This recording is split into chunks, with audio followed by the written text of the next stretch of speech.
Oi, pessoal, seja bem-vindo a mais um episódio do nosso podcast Plástica com Propósito. Eu sou o João Vitor Esperandil, R1 da Plástica do IJF. Estou novamente aqui com a minha colega, né, Rebeca Randa, R2.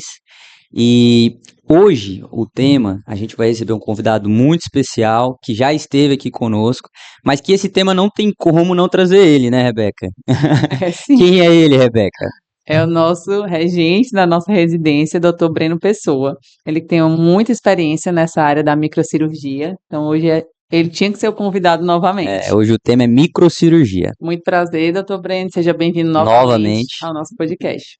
Prazer, obrigado, Rebeca, obrigado, João.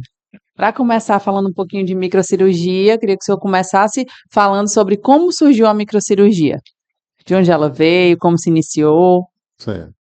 A microcirurgia, pessoal, é importante só salientar que ela não é uma especialidade, ela é uma técnica, certo?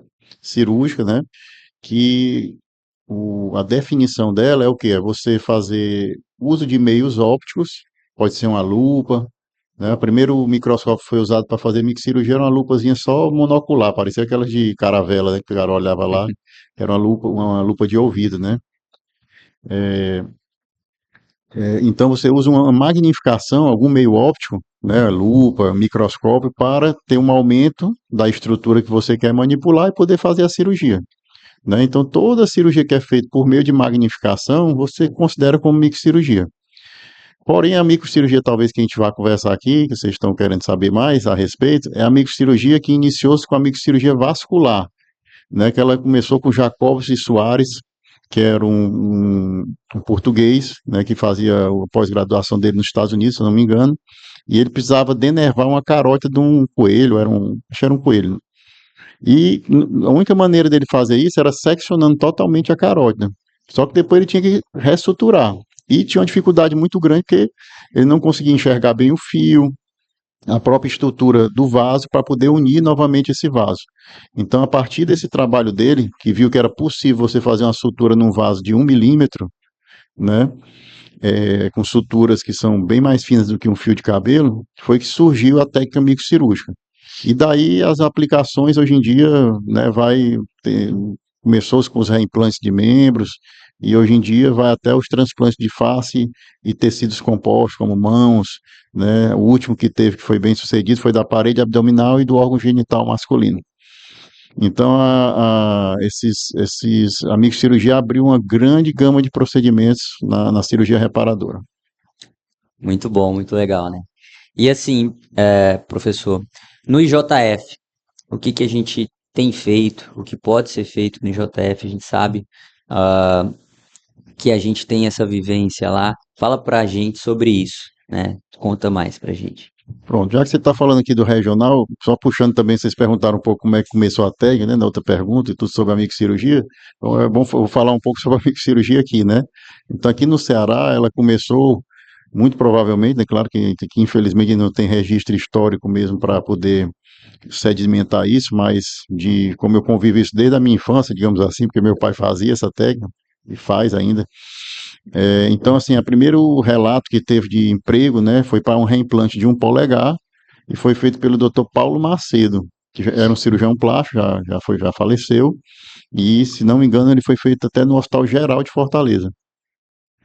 E a grande aplicação da microcirurgia, principalmente no hospital de trauma como o IJF, seria para os reimplantes, né, reimplante de tanto do membro superior como membro inferior, porém isso não se limita a isso não, né? A gente sabe que já foi descrito reimplantes, né, de nariz, de orelha, do couro cabeludo, né, aqueles casos, por exemplo, como lá no norte do país, né, que a mulher engancha o cabelo no motor do barco e avulsiona, né?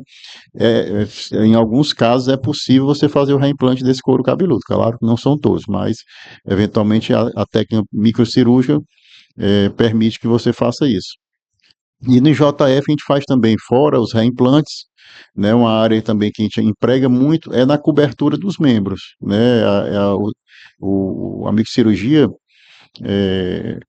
não sei se vai ser outra pergunta que vocês vão fazer, mas assim, já adiantando, ela é uma técnica que justamente permite um transplante do próprio corpo do paciente, né, ele não vai sofrer rejeição, não precisa tomar nenhuma medicação, mas você tirar um segmento de pele, músculo, ossos, e transferir para outro local. Eu quero que o senhor detalhe mais isso, então vamos só recapitulando, né, para quem é um pouquinho leigo, o que é a microcirurgia, explicando, né, o que o doutor Breno já disse. Então, é quando a gente usa, como ele falou, um aparelho, né, de magnificação, de aumento. Um microscópio. Um microscópio, exatamente. Então, na cirurgia é utilizado esse microscópio. Então, por exemplo, tem que anastomosar, que é quando a gente chama, que é religar um vaso muito pequeno, que a gente não consegue enxergar a olho nu. A gente tem as lupas, né, que já aumentam ali algumas vezes e ainda assim pode ser um pouco insuficiente. Então, o cirurgião opera com o auxílio de microscópio, ele está olhando na lente do microscópio, que está aumentando aquela região ali que é muito pequena, e as suturas são feitas com os fios tão finos, mais finos do que um fiozinho de cabelo. Então, só para as pessoas entenderem, o cirurgião está ali com o paciente, com o microscópio, olhando através do microscópio para conseguir fazer uma anastomose ou alguma coisa muito delicada. Então, exige uma visão boa, uma destreza manual muito grande também do cirurgião, né? Uma cirurgia bem complexa, que a curva de aprendizado é bem grande e muito bonita. Muito treino, muita dedicação. Muito treino. E o que eu percebi nesse pouco tempo, né, que eu sou R1, tenho 2 meses aqui, mas o que eu percebi é que o manejo do paciente no pós-operatório é crucial, é essencial, mais até do que nas outras cirurgias, é extremamente delicado.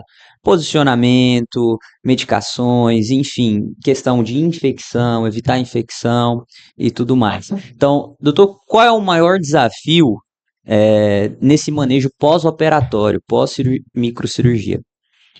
O paciente que você vai fazer a microcirurgia, como a Rebeca falou, depende da microcirurgia, né? Nesses transplantes de tecido, porque eventualmente você faz a microcirurgia só para suturar um nervo, né?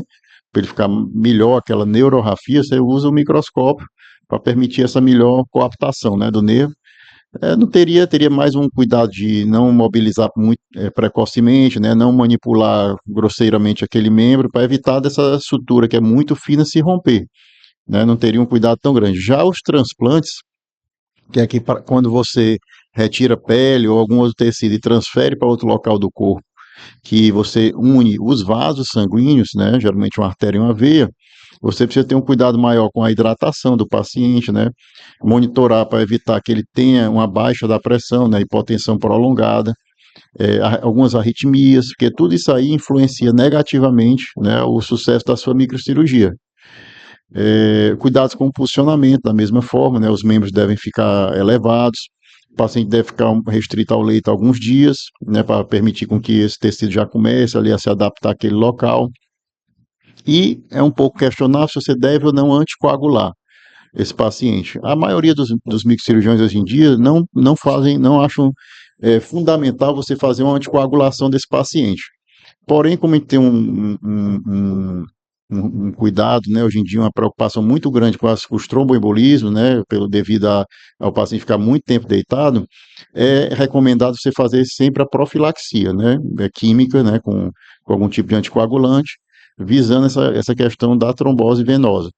Porém, por retalho, isso é questionável, né? Então, a gente usa ali o Clexane, alguns gostam de usar o AS no pós-operatório, e basicamente seriam esses os cuidados mais importantes. Nos pacientes de cabeça e pescoço, que eventualmente a gente faz também lá no JF, né? O paciente leva ali um tiro na mandíbula, perde o osso da mandíbula, precisa fazer uma reconstrução com o osso, né? Esse paciente também é muito importante manter a cabeceira elevada e ter um cuidado maior com a questão respiratória dele, né? Eventualmente você precisa fazer uma traqueostomia, né? É um paciente que se beneficia mais ficar pelo menos 24, 48 horas numa UTI. Então, seria basicamente esses os cuidados. Ou seja, deu para quem está assistindo perceber que não é um pós-operatório simples, incomoda o paciente, ele tem toda uma restrição e ele tem que ter um cuidado, não só da parte dele, mas de quem vai acompanhá-lo. Possivelmente ele, né, vai ter necessidade de que alguém acompanhe. E assim, na nossa rotina, o que é mais comum de precisar de microcirurgia dentro do JF? Então, no JF, como a maioria dos casos que a gente atua, né, que a gente opera, são casos de lesões nos membros inferiores, né, nas quedas de moto, por exemplo, né, o local, né, a gente vê muito comum, né, na cidade, você vê a pessoa andando de moto sem um calçado adequado, né, isso é totalmente errado, né? Você está ali, qualquer desequilíbrio, você já bota o pé no chão e perde a cobertura, né, da pele do seu pé, que, como eu sempre digo, por melhor que ela seja feita, nunca vai ser igual à sua pele normal do seu pé. Né? O que o plástico vai fazer não é uma mágica ali, né? Ele vai trazer um tecido que se adeque, mas você vai ter que sempre ter um cuidado especial com aquele membro. Então, o principal seria justamente a cobertura dos membros inferiores, né? Após isso, você pode utilizar também essa técnica, né, nos pacientes queimados, também em alguns casos se beneficiam, né, quando tem ossos expostos, né, estruturas mais profundas acometidas, né, como eu falei anteriormente, né, os casos também de traumas faciais mais complexos, você precisa de osso, precisa eventualmente músculo, até casos até de paralisia facial mesmo, né, eventualmente você pega um paciente, né, que está com uma paralisia facial, você pode fazer um transplante muscular funcional, né, para aquele paciente voltar a ter um sorriso. Também isso aí é possível por meio da microcirurgia. E geralmente é uma cirurgia que envolve mais de um momento cirúrgico, não é isso, doutor? É importante, eu sempre digo, pessoal, a cirurgia reparadora, a grande maioria delas, ela envolve mais de um procedimento cirúrgico. É muito difícil você conseguir dizer, né, ou mesmo conseguir realmente em um tempo só cirúrgico, sem nenhum refinamento, você ter uma reconstrução de qualidade. Eventualmente, um paciente que é muito magro, que já tem, né, digamos, né, um paciente favorável, você consiga isso aí. Mas aí, muitas vezes, é até mais fatores do paciente do que do próprio cirurgião. Claro que existem técnicas de refinamentos primários, dos retalhos, você já pode emagrecer, mas muitas vezes isso não se aplica, né, ou não é possível você fazer para todos os casos, né? Então, é muito comum, né? Assim, digamos que em 70, 80% dos casos você vai ter que fazer mais de um procedimento cirúrgico e algumas vezes, até se você quiser um refinamento mesmo estético né, daquela reconstrução, você vai ter que fazer aí 5 cirurgias.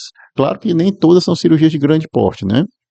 Nem todas envolvem a técnica microcirúrgica mesmo. Estou falando aqui de retoques e refinamentos, né? Então seria isso. Perfeito. Então, Tem só mais alguma resumindo aí para o pergunta? pessoal, só para dar aquela resumida, a gente viu que tem diversas aplicações da microcirurgia, né? Realmente são muitas. E no nosso dia a dia, o que eu vejo as duas mais frequentes, né? As amputações traumáticas, então, por exemplo, amputação de um dedo, que a gente vai reimplantar aquele dedo, então é preciso do microscópio para fazer aquele reimplante.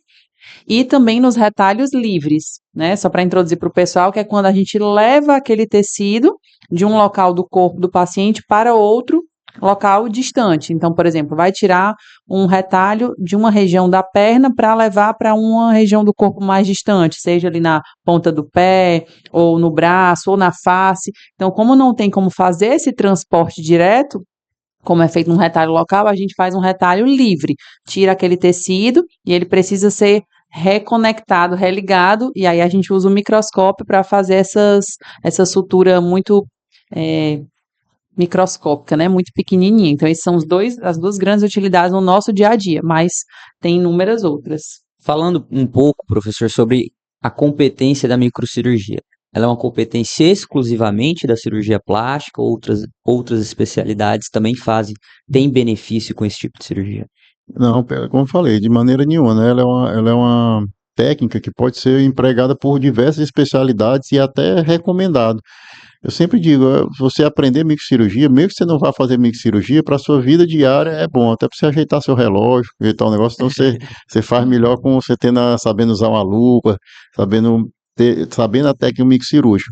Mas hoje em dia, por exemplo, no nosso hospital mesmo tem grandes outros microcirurgiões, que são cirurgiões da mão, né, que atuam lá no JF, que fazem um trabalho fantástico lá, de dedicação. Sou muito fã do trabalho lá da equipe da cirurgia da mão, do JF, que realmente faz um trabalho diferenciado. Eu acho que poucos hospitais no país têm cirurgiões da mão que fazem microcirurgia tão bem como os lá do JF, né, com os casos lá de transplante de dedo do pé para a mão, casos realmente fantásticos. Então, a ortopedia é um que tem muitos grandes profissionais, a neurocirurgia, cirurgia vascular mesmo, os transplantes, por exemplo, o transplante intervivos geralmente para crianças, né, que a mãe doa uma parte, por exemplo, do fígado para a criança, é importantíssimo você ter alguma noção de técnica microcirúrgica, que a artéria hepática nesses transplantes, ela preferencialmente ela é feita com técnica microcirúrgica. Então, assim, né, muitas especialidades cirúrgicas se beneficiam. E qual o caminho para quem é cirurgião plástico, né, e quer fazer microcirurgia? No Brasil, atualmente, ainda é um caminho um pouco difícil, realmente, porque poucos são os centros formadores, né? Talvez, assim, o de maior, digamos assim, tempo, né? E foi o pioneiro no Brasil em microcirurgia, né? Existe uma certa disputa com relação a essa primazia aí da microcirurgia, mas muitos relatam que foi na USP, né, na Universidade de São Paulo. Então lá funciona, né, um serviço que faz microcirurgia, que tem um fellow de microcirurgia, juntamente com o ICESP, né, que é o Instituto do Câncer lá de São Paulo.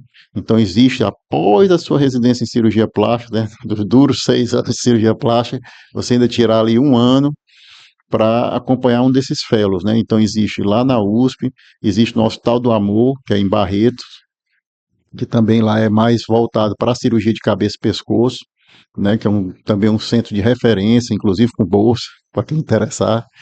Nem todos os fellows têm bolsa, né?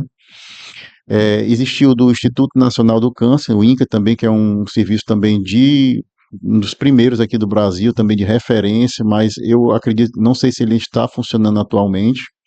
Existe também no Hospital Erasto Gartner, que é um hospital também de câncer, no Paraná, lá em Curitiba. E existe o sonho de um dia de fazer aqui do JF, porém, aqui, infelizmente, até agora a gente não reuniu condições para fazer nosso fellow aqui, apesar de que na Sociedade Brasileira de Cirurgia nós estamos já habilitados para ter esse fellow e na Sociedade também Brasileira de Microcirurgia. Todas as duas instituições já nos autorizaram a montar esse fellow, mas infelizmente pelas dificuldades, né nossa lá ainda em termos de materiais, né, de própria agenda de casos cirúrgicos, né, que você precisa ter um mínimo de casos cirúrgicos semanais, mensais, a gente ainda não se sentiu à vontade de iniciar esse fellow. Assim, só para quem está em casa entender um pouco o que é um microcirurgião, ele tem que estudar para passar na medicina, passa na medicina, faz os 6 anos, 3 anos de cirurgia geral, 3 anos de cirurgia plástica, um fellow em microcirurgia e ainda tem que estar no momento certo, no lugar certo, né? Porque se ele tiver no aniversário da filha dele ali e tiver uma amputação traumática, ele tem que sair para ir operar, porque tempo é vida, principalmente nesses casos, para poder salvar esse membro, né? Não tem essa, não, espera para amanhã e tudo. Então a gente tem que valorizar essa especialidade, tem que valorizar esses profissionais. E você A tem gente, como residente, é um grande prazer, privilégio, um um privilégio. privilégio ter essa convivência, esse contato no nosso serviço. Inclusive, Conta aí, João. um adendo sobre isso, professor.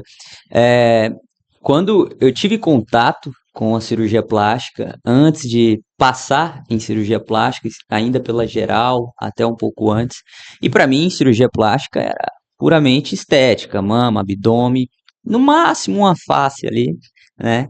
E quando eu passei no JF, logo na primeira semana, o senhor teve um caso de amputação completa da mão e o reimplante e a mão lá corada, bonitinha, no máximo um sofrimento bem pequeno que depois foi feito o enxerto. Aquilo para mim foi, sabe, assim, foi um divisor de águas na cirurgia plástica. Eu tinha comentado com a Rebeca que eu nunca imaginei que eu pudesse ter contato com aquilo, mesmo que fosse só para ver, assim, né? Eu nunca imaginei que eu pudesse ter um contato com aquilo. E aqui no JF a gente tem esse prazer, né? Mas é árduo, né? O trabalho. São horas e horas antes, durante e depois da cirurgia. E parabéns pelo trabalho, professor. Então é isso. Queria agradecer mais uma vez ao Dr. Breno pela presença hoje aqui com a gente. Muito obrigado, professor. Sempre enriquecedor. Obrigado a vocês também. Até a próxima. Até a próxima. Até a próxima.